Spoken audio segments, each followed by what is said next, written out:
Olá, pessoal. Sou Fabiana Moura, professora da Universidade Federal de Minas Gerais. Vou ministrar uma aula de ombro doloroso para terapia ocupacional. Espero que vocês gostem. Vamos começar então.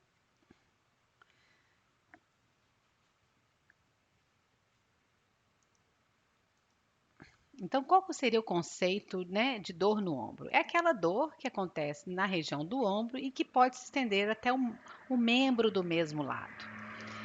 Geralmente, essa dor ela pode ter causas estruturais, ou seja, da anatomia do ombro, ou causas não estruturais.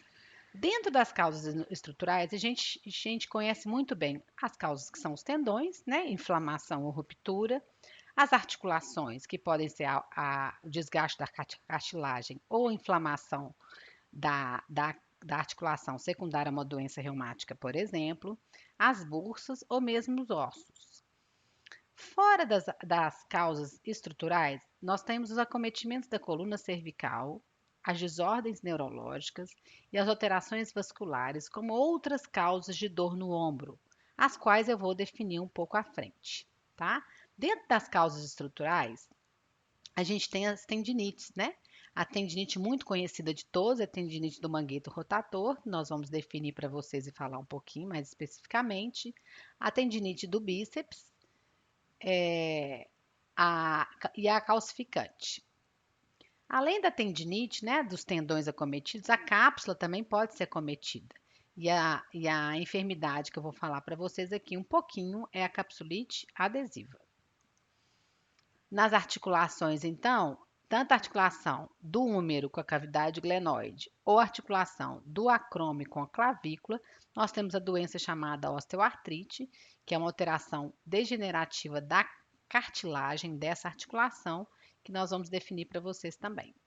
E nós temos a instabilidade glenohumeral, que é aquele ombro frouxo, aquele que sai do lugar. Né?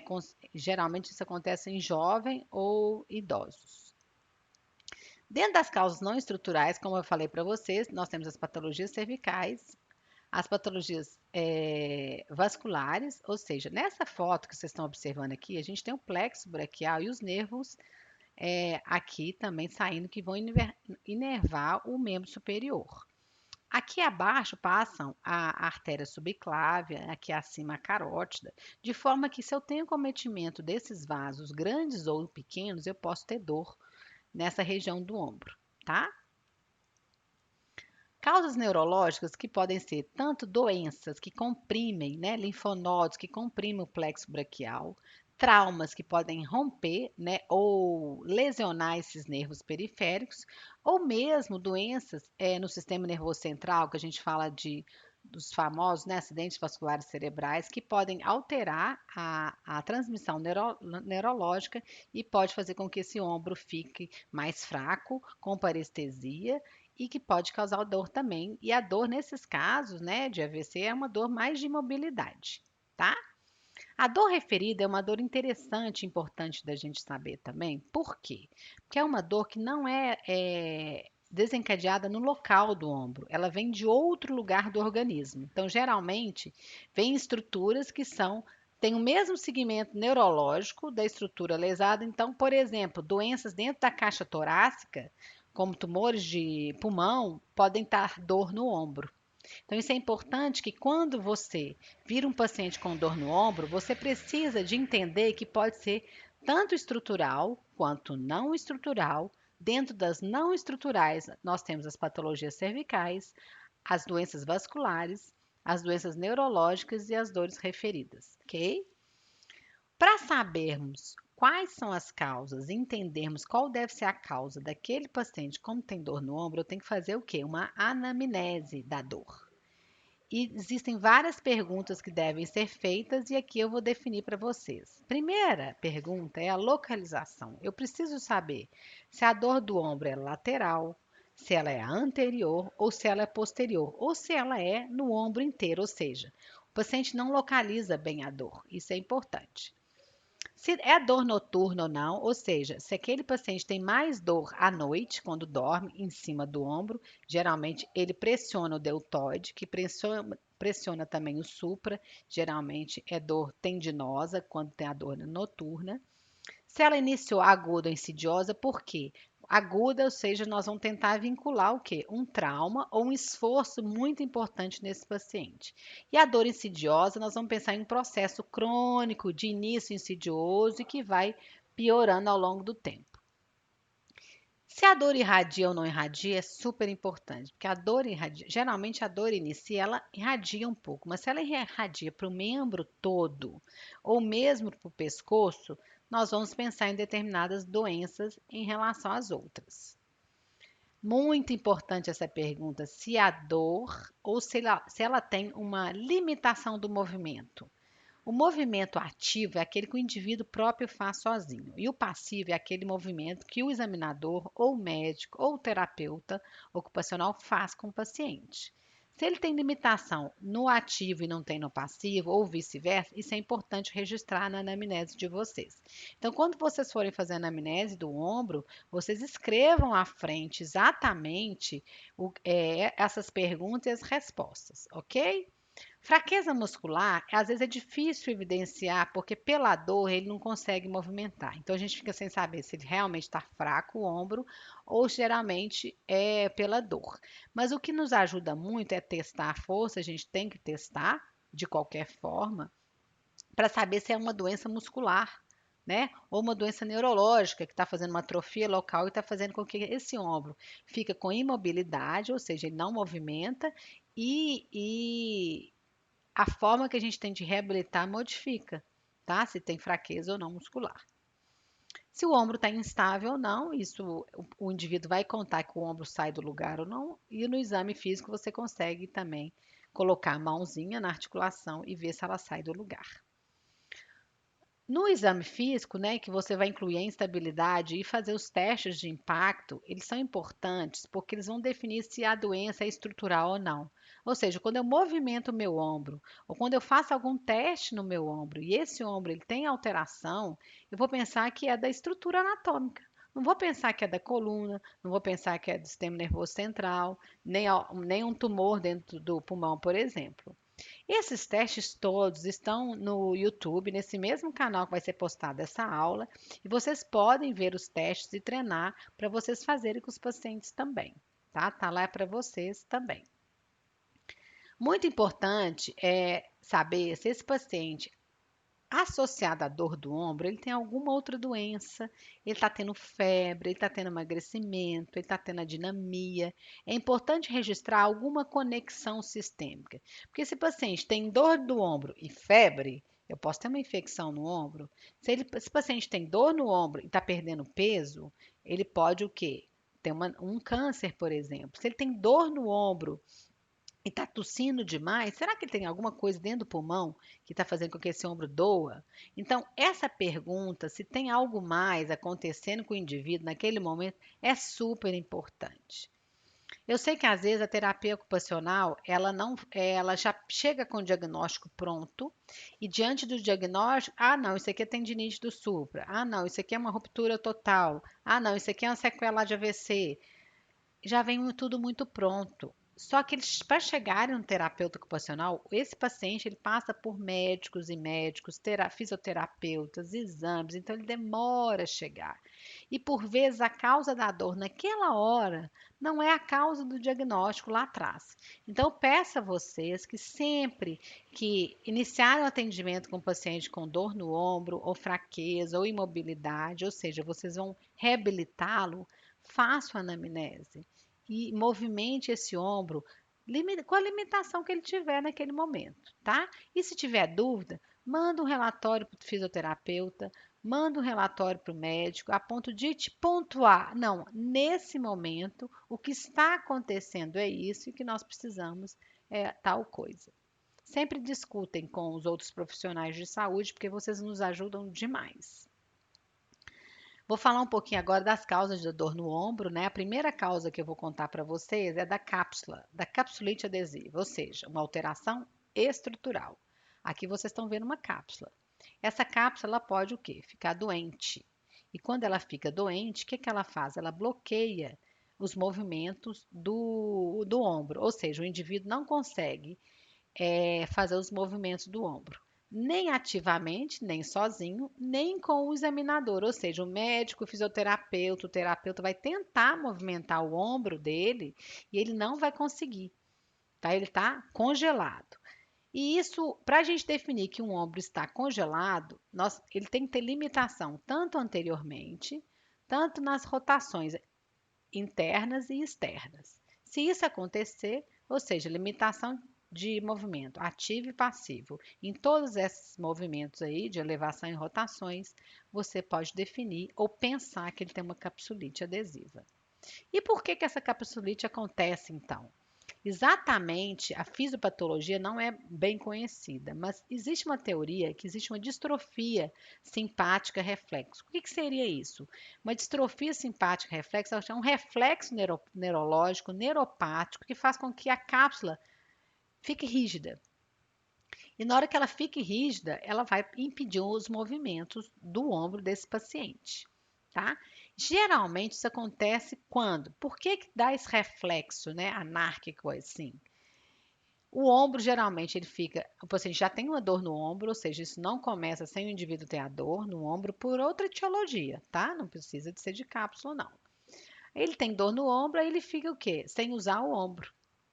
E aí, esses pacientes que têm dor no ombro e não usam o ombro, e se tem outros fatores de risco, como doenças sistêmicas associadas, de tireoide, reumatológicas, neurológicas, pós-infarto ou doenças psiquiátricas, pode ser o gatilho para esse indivíduo começar a ter esse ombro congelado.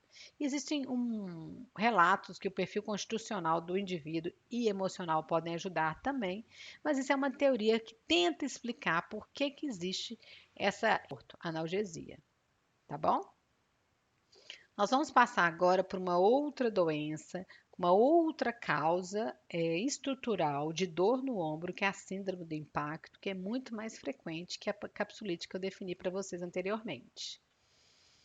Então, ela é multifatorial, mas o que acontece? Vai inflamar um ou mais tendões que podem ter ruptura ou não prévia. Então, nada mais é que a inflamação daquele grupo de tendões que eu falei para vocês ali anteriormente: o supraespinhoso, o infraespinhoso, o redondo menor e o subescapular. Ok? Por que isso acontece, né? Eu falei um pouquinho para vocês. Está vendo essa região aqui, ó? Esse é o supra-espinhoso e aqui é a inserção do supra, tá? Esse aqui é uma bursa, esse é o ligamento. Nessa região aqui, ó, esse 1 centímetro de inserção, tá? Ele é o quê? Ele é mais hipovascular, ou seja, ele não é vascularizado da forma intensamente. Então, ao longo dos anos, com os movimentos, vai acontecendo uma metaplasia da parte, ou seja, os tendões as células tenoblastos, né, que são as células dos tendões, eles vão transformando em condroblastos. Então, eles vão perdendo a capacidade de tendão, a ponto de eles vão, ao longo do tempo, eles vão fragilizando essa parte da inserção do tendão. Então, ele fragiliza tanto que acaba, juntamente com o atrito, o impacto que tem essa região no ligamento, como uma estrutura que vai cada vez mais sendo fragilizada, eu posso ter inflamações e rupturas como consequência. Ok? Aqui é a frase de novo. Então, essa inserção vai tocar todo o tempo que eu faço minha elevação do ombro.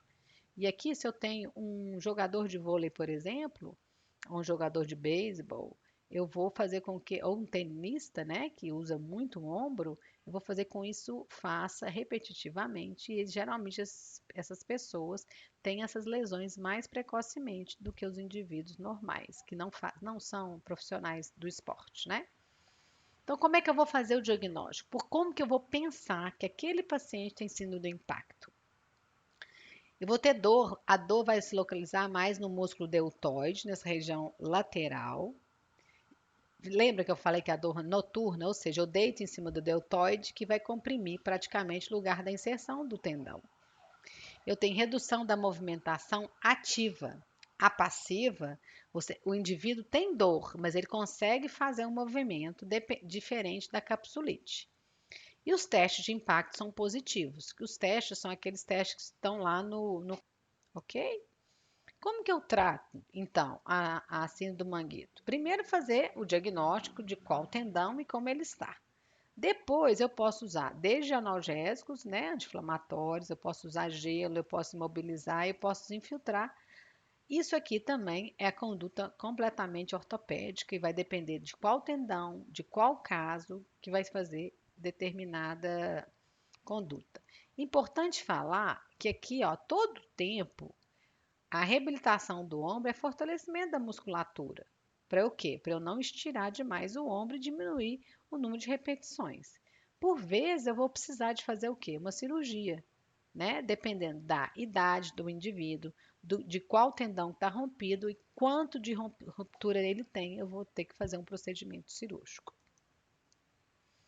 O tratamento conservador, então, é bom vocês entenderem que a fisioterapia vai reabilitar, tá? Então, o que ela pode fazer? Ela vai iniciar a reabilitação e depois os pilares dessa reabilitação são muito importantes. Respeitar sempre os limites da dor do indivíduo, fazer sessões curtas e repetidas, pode utilizar medidas analgésicas, mas o que é principal? Fortalecer o manguito. E aí, eternamente você vai precisar de fortalecer seu manguito para você não ter dor recorrente, tá? Essa é uma outra doença que a gente chama de tendinite calcificante, que é uma doença mais rara. Vocês estão vendo que em pacientes jovens, né, relativamente jovens, e olha que interessante, ela é assintomática. Então, o tendão, aqui tá vendo o supraespinhoso, ele calcifica. Ele tem uma calcificação aqui. Olha aqui a calcificação vista. E por vezes o paciente não vai sentir nada. O que ele pode ter? Alguns episódios de inflamação agudos e às vezes pode ter uma dor crônica, mas ela é uma dor muito localizada. O indivíduo põe a mão para mim onde que dói, né? Em cima do deltoide aqui, ó, onde vai inserir, ele não dói é aqui. Não é aquela dor mais difusa do ombro todo, do manguito rotador. E a dificuldade mais, eles têm dificuldade da mobilização ativa, né? Porque eu tenho um cálcio impedindo o deslizamento do tendão nessa região. E aqui é muito importante, porque o teste de impacto é positivo. Claro que é positivo, porque eu tenho uma calcificação nessa região, onde eu vou elevar o ombro e eu vou fazer um atrito com o ligamento, então eu vou ter os testes positivos. Ah, professora, como é que eu vou diferenciar da síndrome do manguito rotador? Eu tenho os testes positivos de impacto, né, também. Aqui, ó, paciente mais jovem, ele é assintomático e eu localizo a dor, tá? Isso é muito importante. E felizmente a evolução pode ser variada, mas na maioria das vezes é uma evolução bem benigna, tá? Então, estruturais nós já falamos cápsula, tendões do manguito e uma tendinite calcificante. Agora nós vamos falar do bíceps, tá? O bíceps, ele pode acometer esse tendão de bíceps, pessoal. Vocês estão vendo que é na região anterior do ombro. Então a dor vai ser aonde? Anterior, tá? Pode ficar em qualquer idade, tá? Jovens ou idosos. E olha aqui, gente, não tem dor noturna. Então o indivíduo não vai queixar. Lógico que não vai queixar. A gente não dorme, né? Geralmente a gente dorme de lado, né? Onde a gente pega o deltoide aqui. Geralmente a gente não dorme pressionando os tendões do bíceps. E mais interessante, a movimentação, ó, de todos os movimentos do ombro, flexão, extensão, rotações, elas são livres, tanto ativa como passiva, tá? Se tiver fraqueza, vai ser pela dor. E aqui de novo, ó, outra pegadinha para vocês saberem, o teste de impacto são negativos. Porque aqui não tem, eu não consigo conectar, né, esse tendão com o ligamento coracomial também. No entanto, isso aqui eu coloquei para vocês ficarem atentos. O indivíduo pode ter doença no tendão de bíceps e ter doença no supra também. E aí pode ter teste positivo, ok? Então, essa é a parte do tendão da lesão da cabeça longa do bíceps. Saindo um pouquinho, eu estou na estrutural então ainda, né? Já falei do tendão, já falei da cápsula, tá? Agora eu vou falar da articulação. As articulações do ombro. A primeira articulação, que é entre o húmero e a cavidade glenoide, tem uma fotinha para frente. Eu posso ter o quê? Uma doença que acomete a cartilagem, ou seja, que envolve a cabeça do úmero. E essa doença, ela comete mais pacientes de 40 anos, tá? Geralmente, a partir de 40, tá? Começa aqui, né? Como todas as articulações do nosso corpo, à medida que nós vamos envelhecendo, elas vão se modificando estruturalmente e a do ombro não é diferente. Existem fatores de risco que comprometem mais articulações que outras, né? Então, pacientes obesos, por exemplo, vai ter mais doença no joelho, por exemplo, e no quadril do que na mão, porque elas utilizam, eles têm um esforço maior, um gasto maior dessas articulações. E aqui vai depender da profissão do paciente, da atividade laboral dele e tudo mais. O que é interessante notar aqui, geralmente é nos dois lados, bilateralmente. Então, se eu tenho uma osteoartrite de um lado, provavelmente eu vou ter a do outro. A dor é insidiosa, ela começa lentamente, não é marcada, né? E aos poucos ela tende a piorar. E é noturna também, tá? Você sente mais dor quando você pressiona a cavidade. Importante aqui, ó, que você, quando você mobiliza o ombro passivo e ativamente, dependendo da gravidade da doença, você não vai conseguir movimentar esse braço, esse ombro. E aí você vai pensar na capsulite. Mas como é que eu vou saber se é capsulite ou se é osteoartrite? A história. A história da capsulite não tem um momento agudo que o ombro fica imobilizado e depois ele vai melhorando? Aqui não. A história é insidiosa e com o ombro foi piorando, foi piorando, foi piorando e agora eu não consigo nem movimentar mais. Se você tiver a mobilidade dele, você conseguir fazer os testes de impacto, eles vão ser negativos. Agora tem que ter muito cuidado na hora de fazer, que senão você faz um movimento brusco e você vai acaba mexendo na articulação. Então, geralmente eu faço o movimento da articulação com a articulação com o braço mais abaixado e faço a rotação interna e externa, que aqui eu estou movimentando basicamente a articulação e eu consigo definir, separar dos tendões, tá? Não tem radiação, nem formigamento, nem parestesia. E quando você coloca a mão no ombro e vai fazer os movimentos, você pode ter crepitação. Se eu tenho uma doença que eu não consigo movimentar ativamente ou passivamente o ombro, eu vou ter uma fraqueza, geralmente uma fraqueza associada, tá? Aqui essas fotos mostram bem, tá vendo? Aqui eu estou fazendo o movimento do ombro, aqui é o húmero. A cartilagem fica aqui, ó, em cima, tá? Do húmero e a cavidade glenoide. Então, aqui, ó, é a cavidade onde essa articulação desliza para cima e para baixo, dependendo e rodando para dentro e para fora, tá? Aqui eu tenho uma radiografia normal e aqui eu tenho uma radiografia. Vocês estão percebendo que a cartilagem ela não aparece na radiografia, né? Ela aparece como esse espaço pretinho aqui, ó. Vocês podem ver. Aqui você não tem esse espaço articular mais, estão vendo? Esse espaço não existe. Por quê? Porque a cartilagem está bem alterada. E aqui eu tenho até uma irregularidade da cabeça do húmero, tá? Isso me mostra que eu não tenho espaço articular aqui mais. Então aqui o indivíduo apresenta uma osteoartrite grave, tá? E aí, o tratamento da osteoartrite vai depender de quê? Vai depender da evolução da osteoartrite, que pode ser desde reabilitação, que não muda muito em relação à causa, né? A gente tem que fazer reabilitação para reduzir dor, aumentar a mobilidade e fortalecer. E tem casos que o indivíduo vai ter que trocar, né? Por um outro ombro novo, uma artroplastia total, mas aqui novamente a conduta ortopédica. A osteoartrite, né, que é outra doença que também de articulação, só que é de outra articulação, é da articulação entre o acrômio e a clavícula. Ela pode acontecer também em qualquer idade, pode ter um episódio agudo ou crônico. E a dor também, pessoal, se vocês pegarem o acrômio de vocês, você localiza a dor, tá? Ela é bem localizada. Como o acrômio, né, essa articulação não interfere muito na movimentação do ombro, de elevação e rotação, isso se mantém normal e às vezes algum movimento da adução mesmo forçada, você vai ter alguma alteração no movimento. Então isso ajuda, eles têm os movimentos geralmente preservados. Os sinais de impacto são negativos, né? Porque a lesão está estruturada acima, eu não comunico com o ligamento córico acromial, Por vezes, a dor pode irradiar para trás, para o trapézio ou para o deltoide, mas ela caracteristicamente ela é localizada, então isso ajuda muito, tá bom? E você pode fazer esse teste da adução horizontal forçada do membro superior que nos indica exatamente que é ali que é a causa da dor. Aqui eu tenho outras figuras também que vocês podem ver.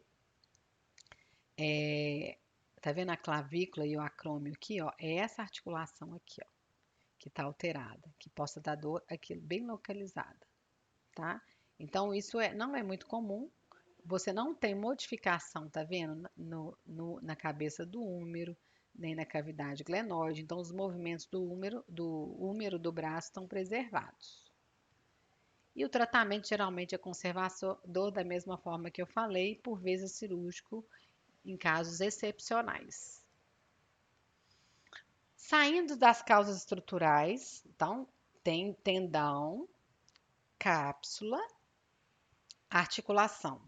Sair das estruturais, eu estou nas não estruturais. Quando que eu aqui, terapeuta ocupacional, vou pensar que essa causa não é estrutural, que essa causa é neurológica?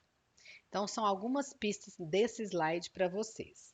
Geralmente, quando a causa é neurológica, eu tenho fraqueza muscular no membro, tá? Se for, por exemplo, um acidente vascular cerebral, ou seja, eu tenho um derrame, eu tenho uma sequela, o indivíduo não movimenta o braço, então ele é hipotrofiado. E a dor, às vezes, é por imobilidade. Se eu tenho fraqueza, se eu tenho neurologicamente alterado a inervação do ombro e do braço, eu vou ter dificuldade de movimentar esse braço, tanto ativo quanto passivamente, tá? E esse braço, esse membro, vocês têm a característica importante é de irradiação. A dor é irradiada, porque a dor ou ela inicia no sistema nervoso central ou ela é originada aqui, ó, no plexo ou nos nervos periféricos. Então, se eu lesionar um nervo aqui, eu tenho dor no membro inteiro. Se eu lesionar aqui, eu vou ter dor para baixo e posso ter para cima. Se a doença for no sistema nervoso central, como o AVC, eu posso ter dor no membro todo. Então, a característica de radiação é uma pista importante para vocês. Existe um exame que a gente pode fazer para comprovar se é neurológico, ou seja, se a dor aqui ou o comprometimento é secundário ao acometimento neurológico e onde ele está. Se ele é do sistema nervoso central ou é periférico, isso ajuda muito, tá? Mas vocês, por vezes, vocês vão receber os pacientes com causa neurológica já definida. Ah, esse paciente é sequelado do AVC, esse paciente teve um trauma e teve uma ruptura, uma compressão do nervo do plexo braquial e você vai reabilitá-lo para ele conseguir fazer as atividades de vida diária. Tá vendo como quantidade de nervinhos que saem daqui, ó? Qualquer nervinho desse pode ser comprometido e ter dor irradiada. Então, qual que é a pista aqui? Fraqueza, dificuldade de mobilizar e irradiação, tá? Próxima desordem, cervical.